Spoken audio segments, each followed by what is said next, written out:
Hi, my name is Jamie and I'm a type 1 diabetic. This is my first video ever, so don't judge me too much. I figured I'd just tell my diabetic story to start off because there's a million of us diabetics out there and no one story is the same, which I think is really amazing because it's the same result but with such a different progress. I mean, mine was pretty dramatic.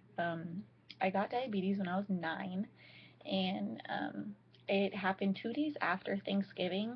But before that, we own restaurants, and so we were renovating one of them about a day or two before Thanksgiving, and I started feeling really sick. We thought it was just like the common cold or the flu or something, so I just took regular medicine, and then it got progressively worse. It got where I wouldn't eat. I wouldn't drink anything. I couldn't hold anything down. I started losing a lot of weight, in which we didn't really notice until all of a sudden one day my mom just takes me to the doctor because doctors, yeah, if you don't just show up, they're gonna tell you, oh, you can come in like a week, and even then it's like a 3 hour wait, and that's just stupid. I think that's just stupid. Whatever. But so we went to the doctor. They weighed me and they told my mom my weight, and she had them look at my chart because I just went to the doctor about a month before that for just a regular routine checkup, and they noticed that I lost up to 15 pounds in a month. I weighed less than my little brother at the time. And for a 9-year-old losing that much weight, it's not healthy at all. So that was kind of crazy already. The doctors, my regular doctor, diagnosed me with pneumonia. So she ordered me to go to the hospital and get x-rays done of my chest to make sure everything was okay enough, I guess. I don't know, because if you have pneumonia, it's not okay. But, so I get to the doctors, or the hospital, I should say, and I was already in a wheelchair. I went from walking into my regular doctor to being having to be wheeled out in a wheelchair because I couldn't even stand up anymore. I was so weak. Um, so we get to the hospital. They order me a X-ray, and they are trying to put me into a room before my X-ray is done because they needed to get me in a gown or something like that. So we are just about to go down for the X-ray, and this doctor passes by, and she bent down and like smelled my breath. And okay, just to tell you, I've been throwing up for like 5 days. Like I've been sick. My mom's like, that's the last thing I want to do is smell her breath, and I kind of agree with her. But the doctor smelled my breath, and okay, guys, I looked like a rag doll. I mean, my eyes were bugging out. I was pale. I looked like a ghost. My hair was all gross because I couldn't even take a shower. It was disgusting. I seriously looked like on the verge of death. But the doctor went and bent down and smelt my breath, and she came up saying, this girl has juvenile diabetes, aka type 1 diabetes. And it was pandemonium after that. I had doctors ripping out IVs from me because I was so dehydrated that they were just pumping me full of glucose to get me somewhat back alive, I guess. And so they started ripping those out of my arms. Didn't care what happened. I was so out of it. I don't even remember this. The only thing I know about this is because my parents told me 1,000 times and told our family about 1,000 times. But the doctor said my breath smelled like I had drank a gallon of nail polish remover. And if you're a girl, okay, even most guys know exactly what that smells like because it's really gross and it's really strong. But so yeah, that was like a telltale sign that I had type 1 diabetes.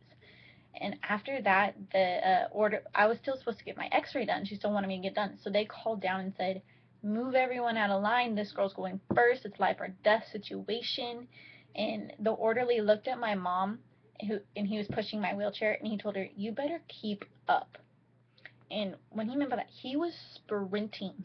I mean, sprinting down the hallways of the hospital to get to the X-ray room, and it was just nuts. That I don't remember it, but my mom's told me, and like her vision of it is just absolutely crazy.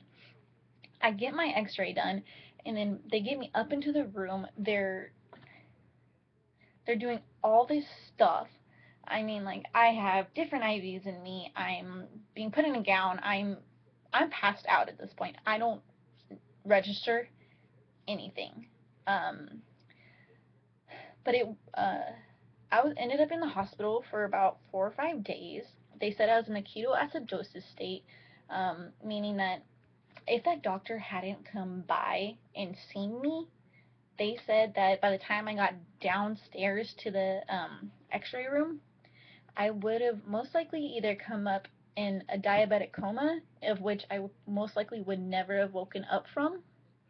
So, AKA, I would have been dead. Yeah, I was very close to death. And you know how people are like, oh, I want like that near death experience for all the adrenaline? Okay, no. You don't want a near death experience. It is not fun. I would never suggest it, ever. But I was in the hospital for about 3 or 4 days, and my first breakfast that they brought me. Okay, if you're diabetic, you know that for breakfast is probably one of the hardest meals because it's like the most carbs, the most sugar, the most everything. You know what I mean? It's like it's not that good for you. Well, my first breakfast, they bring me pancakes with regular syrup, not even sugar-free syrup, and hash browns and toast and just like all this carb, carb, carb, carb, carb. And I was still so out of it. I mean, my mom had to tell him, what are you feeding her? She's just been diagnosed as a type 1 diabetic. She shouldn't be eating pancakes and syrup. And so they took it away, gave me this really gross, like, I don't even know what it was. It's hospital food. That's all you gotta say. Um, but yeah, I was in there, and then I found, and one thing that's really interesting about my case of diabetes is that through all their testing and stuff that they found out I'm in the 1 percentile that does not test positive for the antibody of diabetes. Meaning, I don't test positive for what gives you diabetes. What, like, if everyone has, everyone that has diabetes except for us 1 percenters have an antibody that's like the flag saying, oh, you are going to have type 1 diabetes, or you have type 1 diabetes. I don't have that. So, one thing that's really cool about that, though, is that whenever a possible cure comes, I, us 1%, will be the first to try it or be able to use it. So, that's kind of a cool thing about having kind of a crappy situation. But, yeah, that was my story. It is now 9 years later. I was on the pump. Now, I went from injections to pen to pump back to pen. I'm really athletic. I did 2 sports plus karate plus dance plus band. Like I'm really involved in a lot of stuff. And the doctors and I just decided that it was a little bit easier doing just shots, especially since I was in a water sport. I had to be in the pool for so long that I couldn't have been able to like be off my pump that long without me like missing a lot of practice or game or something. So, and then with softball, like with diving and sliding, and I don't like that. Like I ripped off my set before and I didn't like it. So, yeah, but but everyone's story is different. This was mine. Uh, I'll do a couple more videos to kind of fill you on my life since then. But diabetes is scary. I'll tell you that, especially if you have a diagnosis like mine where I was so close to being gone. I mean, my mom and dad were they thought that I possibly had like cancer or something, and I'm so grateful that it wasn't. And I'm sorry for all you out there that do have cancer because I wouldn't wish that upon anybody. You know what I mean? Like even my worst enemy. You don't want to wish that upon anybody. But so this is my diagnosis story. I'll be uploading another video soon about just anything else. And if you have any comments or questions or any like video ideas, go ahead and just comment below. So thank you guys.